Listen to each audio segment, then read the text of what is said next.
Hi, this video is on the ransom of Red Chief by O. Henry. Bill Driscoll and Sam decided to carry out a kidnapping. They decided to kidnap the only son of an influential person in the little town called Summit. He had a 10-year-old son. The reason that they had to carry out this kidnapping was that they had $600.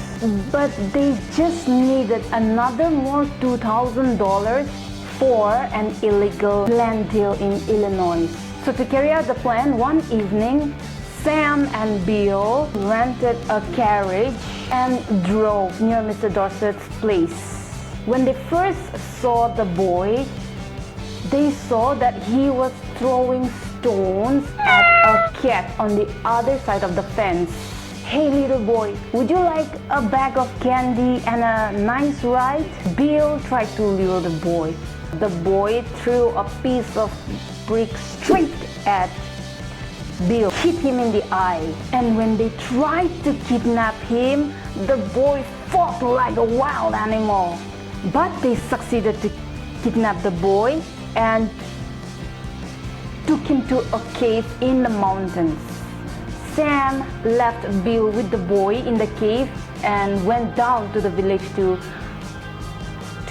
return the carriage that they had rented. But when he returned to the cave, he saw that the boy had two feathers stuck on his hair. Pointing at Sam with a stick, began to say, "Ha! Paleface, do you dare to enter the camp of the Red Chief, the terror of the plains?" Bill stood up and said, "We were playing Indians. It's okay, we were just playing Indians." Bill was pretending to be the character of Old Hank, the trapper, and the boy was pretending to be the Red Chief.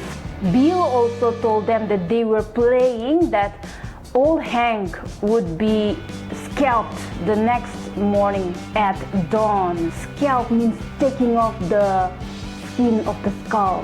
Bill, Old Hank, and Red Chief, the boy, they were playing, and then Bill told him that this boy really kicks hard. So the little boy played Red Chief and named Bill as the Old Hank and called Sam as the Snake Eye, and also said that Bill would be scalped at dawn, Sam would be burnt at sunrise. When they were eating supper, the boy continued to say how much he loved to stay out with them. "I love this. I've never camped outside before." He asked a number of questions like any typical 10-year-old child would do. He told them stories about his friends, about his pet, about his toys, and everything. After every few minutes, he would take his stick as though he was taking a rifle, and then he would go up to the cave door and pretend like he was waiting for someone, looking for someone, and then he would scream all of a sudden, making Bill startle. Looks like Bill is a little scared of the boy. "Red Chief, would you like to go home?"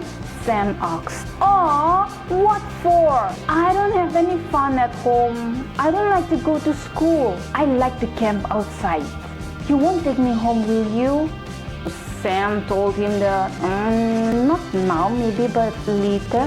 And then they went to bed, and just at daybreak, at dawn, Sam heard a kind of scream, like the sounds of the scream of women when they see caterpillars. When he looked up to see what was going on, he saw that Red Chief was sitting on the chest of Bill and trying to scalp him like he was sentenced. Sam took the knife away from him and then settled the issue. And then they tried to go to bed, but they tried to sleep, but Sam could not sleep because he remembered that at daybreak he was to be burnt alive like he was sentenced according to Red Chief's game. Bill came up to him when he was sitting and asked him, "Sam, why did you get up so early?" Sam just replied, "Oh, I was just tired, my back hurt, so I just wanted to sit down thinking it will ease it." But Bill told him, "Don't lie, Sam. You're scared because he told that he would burn you alive, right? And he will. he is such a devil, he will do it. If he find a matchstick, he just might do it. Do you even think anybody will pay $2,000 for a devil like this one? Sam simply tried to relax Bill, saying, oh, you don't know. Parents adore this kind of children. Obviously he will pay. Sam once again told Bill and the boy to stay in the cave and cook breakfast as he go up the mountain to check on something. He was planning that he would go to the peak of the mountain to see whether any commotion was going on in the little town called Summit. Everything looked calm, like nothing wrong happened. Nobody knew anything about it. Perhaps it has not been discovered that the wolves have taken the lamb from the fold. Heaven help the wolves. Saying so, Sam went down the cave. He found Bill backed up against the wall and trying to rub his back. When Bill saw Sam, he asked, Sam, have you got a gun? Let's just kill him before he kills us. He put a hot potato down my back and crushed it with his foot. Out of sheer pain, Bill hit the boy's ear. So the Red Chief was angry and was trying to hit Bill with a stone. After the matter was settled again by Sam, they sat together, had breakfast, and the boy took a sling and suddenly went outside the cave.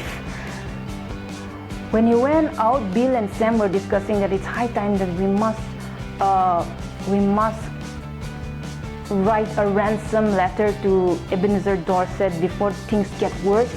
They were not worried that the boy would run away because they knew that the boy was having fun. Suddenly, they heard the sound of war whoop coming from outside of the cave. When Sam reached outside, Red Chief was whooping a war cry and swung a rock as big as an egg at him. Luckily, he dodged away from the stone. And as the stone flew inside the cave, it hit Sam right behind his ear. He let out a cry and fell into the water that they were boiling to clean the dishes. Bill was now totally uninterested about the kidnapping and ransoming of money. So Sam got angry at the boy and then took him and shook him and said, if you don't behave yourself from now on, we're going to take you straight back home. The boy, humbled at the thought of going back home, he did not want to go back home and said that, I was just trying to have fun. Please don't take me back home. I didn't even mean to hurt Old Hank. Now he called Bill as Old Hank, like they called him the Red Chief. While writing the ransom letter, Bill told Sam that, look, nobody's going to pay $2,000 for a devil like this. Let's bring it down a little bit. And then they decided that they would go for $1,500 ransom. Sam carried the letter and went to check out what people were talking about the lost child. And yes, people were talking about the child being kidnapped. So now he thought, okay, now it's time for me to carry out the plan. They also mentioned in the letter to Ebenezer Dorset that at 8:30, passing through the old creek on the road of Poplar Cove, there are 3 large trees near the fence, and on the opposite of the third tree, you will find that there will be a small notice board. The reply should be sent there if he accepts the ransom in written. And they undersigned the letter to desperate men. Later, as expected, Sam got a reply. He was hiding on the tree, and when he found that a little boy has brought the letter there and placed it exactly where he mentioned, he came down, took the letter. He took the letter, read it to Bill. Gentlemen, I received the ransom letter for the return of my son. I think the ransom money is too much. Let me give you another suggestion, which I think you will agree. You bring Johnny home and pay me $250 in cash. and I will protect you from him and from the people in the neighborhood. You better bring him home at night, because you never know what they would do to anybody they see my son with. And I cannot be responsible for that.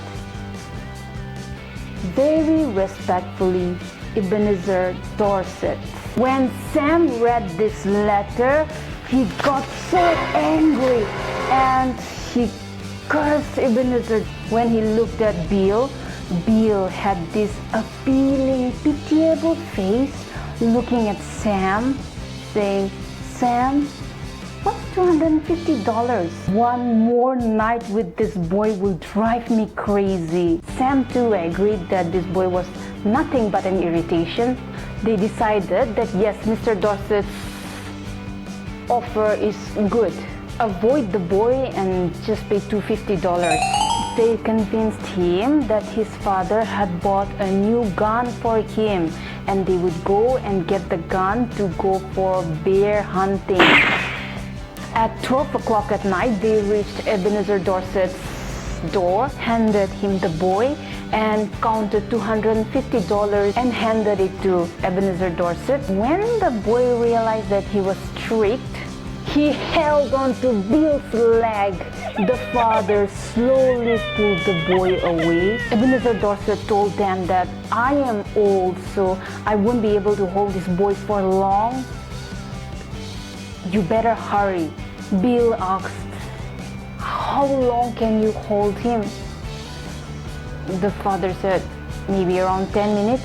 Bill said that 10 minutes was enough for him to run for the borders of the country. Though it was dark and though Bill was fat, he ran so fast that Sam couldn't reach him until he was 1.5 miles away from Summit.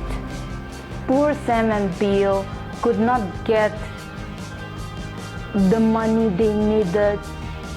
On top of that, they had to pay $250 extra, and they had to deal with Johnny, the rat chief, for a couple of days, which was like a long time for especially Bill. That brings us to the end of our explanation of the ransom of the rat chief. That's all for today. Catch you in the next video.